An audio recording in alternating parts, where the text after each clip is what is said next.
This morning, a horrific attack targeting a railway station in eastern Ukraine, one of the main exit points for civilians fleeing west. This video showing the immediate aftermath. Over 30 people killed, more than 100 injured, including women and children.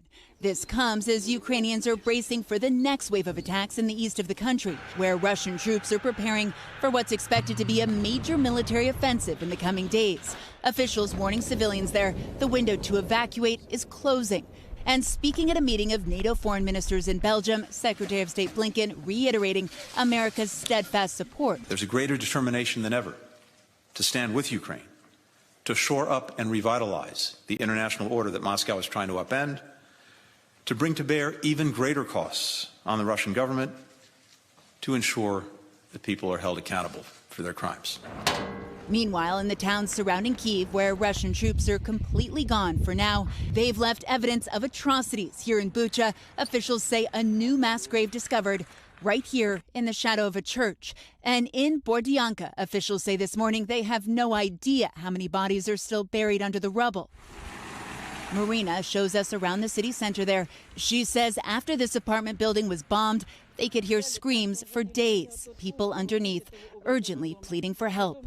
But she says the Russians shot anyone who tried to rescue them. Hi, I'm Molly. At her house, she introduces us to her daughter, Olena. Nice to meet you. I know these soldiers, she says. They're Chechens fighting for Russia. I was so worried they would come and rape her, so we hid her under piles of clothes. So that if the Russians came, you would be safe. They wouldn't see her. The soldiers came, searched their house, but didn't find Olena. We're also learning more about the horrific injuries suffered by Fox News reporter Benjamin Hall, talking for the first time about his recovery. His vehicle hit by shelling near Kyiv last month. Posting on Twitter this morning, Hall says he lost part of one leg and a foot on the other. One eye is not working and his hearing is impaired. But the married father of three says he's pretty damn lucky to be here. He also paid tribute to his colleagues, veteran cameraman Pierre Zhuzhevsky and producer Sasha Kushinova, who were killed in the attack.